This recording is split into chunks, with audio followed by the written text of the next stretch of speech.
लेकिन कल रात ऐसा कुछ नहीं हुआ। परेशान हो गए और शक भी होने लगा है आपको। देखिए, ये सारी आम बातें हैं, लेकिन एक बात बताता हूं, इसे आपको समझना पड़ेगा। वो हाइमेन का हिस्सा बहुत ही स्ट्रांग होता है, लेकिन अगर कुछ चोट लग जाए तो हाइमेन फटेगा और खून बहेगा। आजकल के जनरेशन में लड़कियां जंपिंग, स्किपिंग, रनिंग, इन सारी फिजिकल एक्टिविटीज की वजह से उनका हाइमेन अपने आप ही फट जाता है और उन्हें पता भी नहीं चलता। इसलिए आपकी सुहागरात में हाइमेन फटकर खून आना चाहिए, ये सोचना बिल्कुल गलत है। हाँ सर, मेरी वाइफ कथक डांसर है सर। देखिए, आपके सवाल का जवाब आपको मिल गया है। हो सकता है सर। हो सकता है नहीं, यही तो कारण है। आप अपना शक वाला नेचर पहले बंद कीजिए। अच्छी तरह से जान लीजिए कि इस तरह की बातें करना, मिसगाइड करना, गलत रास्ते पर जाना, यह बिल्कुल सही नहीं है। शक बहुत बड़ा रोग होता है, याद रखिए। ठीक है, सही कहा डॉक्टर। वेरी वेरी थैंक्स, आपने मुझे इतनी जानकारी दी। मेरा शक भी खत्म हो गया और मेरी टेंशन भी खत्म हो गई sir. Okay, happy married life, good luck. Thank you sir. नमस्ते सर। ओके।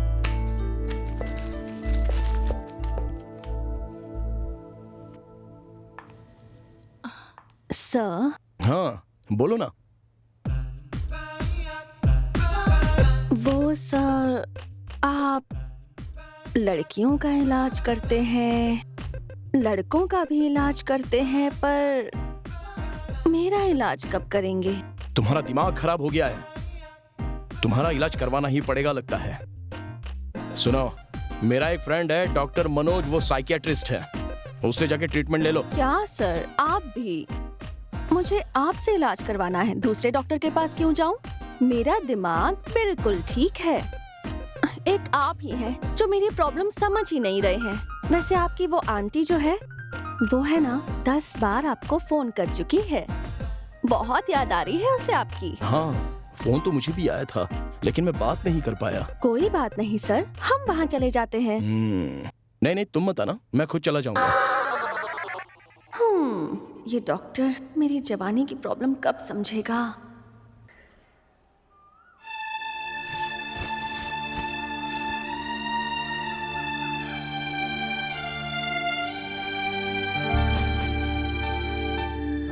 आंटी। ओह मदन, आजा। लो प्रसाद लो।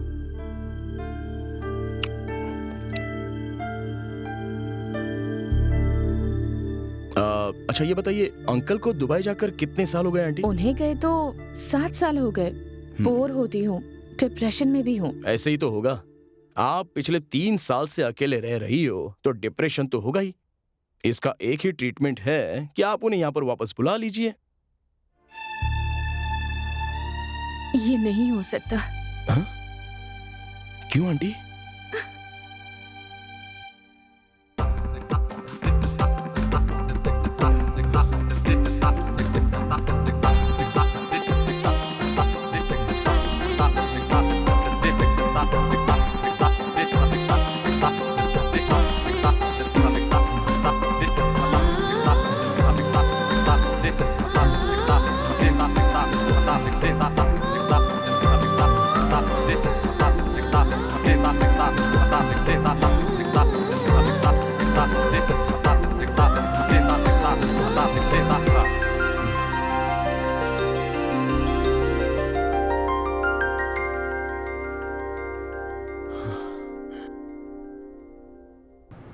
Sorry aunty. सॉरी किस लिए मदन? तुमने तो बस यहाँ आकर मेरी मदद ही की है। एक वैद्य को अपने मरीज की मदद करना जरूरी भी तो है। तुम्हारी मदद के लिए बहुत बहुत शुक्रिया। इसके लिए शुक्रिया कहने की क्या जरूरत? ये तो मेरा फर्ज है, मेरा कर्तव्य है। मैं बुलाती तो तुम कभी नहीं आते, अपनी मर्जी से ही आते हो। आऊंगा, लेकिन मेरे और भी बहुत सारे पेशेंट्स हैं ना। वो तो सिर्फ पेशेंट्स हैं, लेकिन मैं तो तुम्हारी स्पेशल पेशेंट हूँ ना। सच कहा, मैं जरूर आऊंगा, प्रॉमिस। ठीक है, अगर तुम्हें यहाँ आने में तकलीफ होती है तो फिर मैं ही तुम्हारे पास आ जाऊंगी। ओह, बिंदास आइए। अब मैं चलूं? लेकिन मेरी बात को ध्यान में रखना। हाँ, मैं चलता हूँ, निकलूं? Bye bye.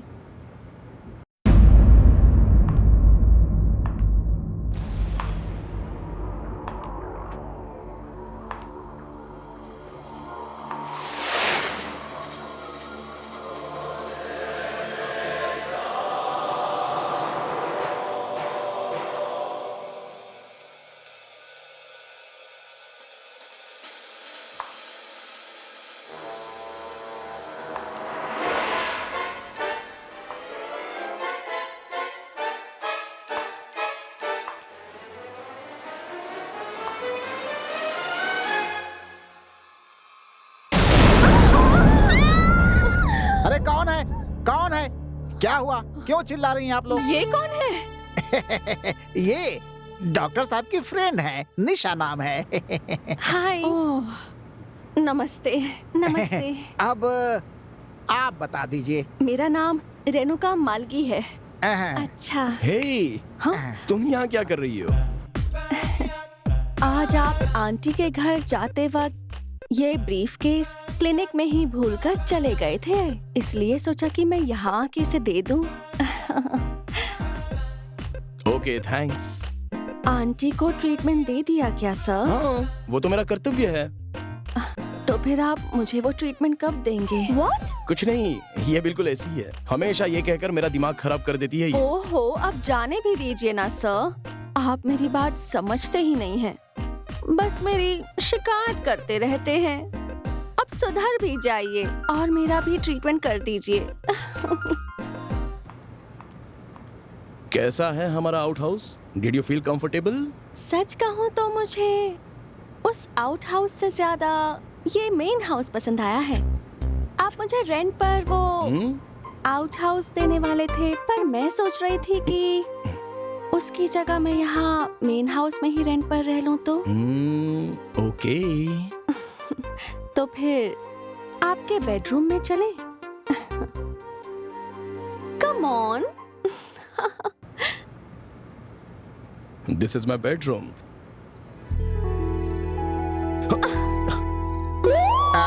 साहब जी आए हैं। कृष्णा कृष्णा परमात्मा, माफी माफी माफी। साहब जी, रात का खाना क्या बनाऊं? अपनी पसंद का कुछ भी पका लो। ठीक है साहब, जैसा आपको लगे रहो।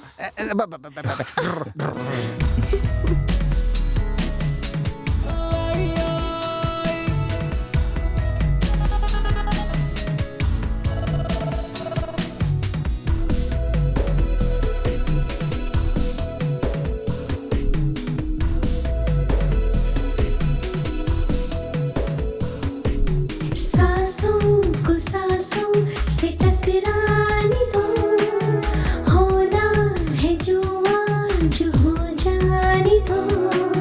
सांसों को सांसों से टकराने दो, होना है जो आज हो जाने दो।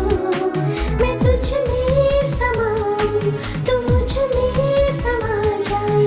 जो आग दिल में है उसको बुझा जाए। दूरी मिटा पास आए। सांसों को सांसों से टकराने दो, होना है जो आज हो जाने दो।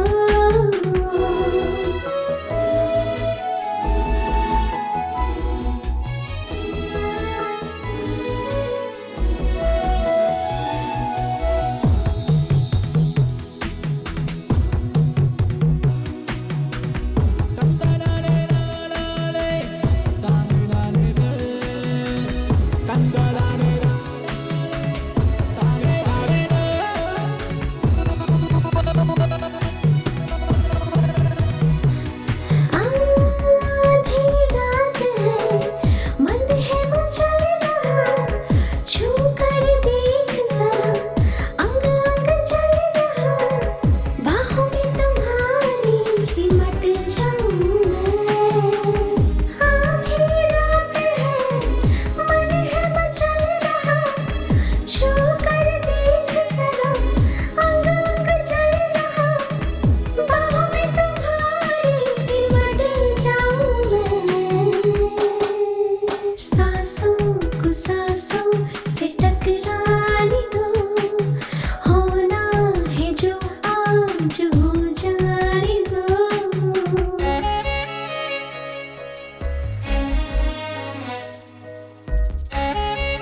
सा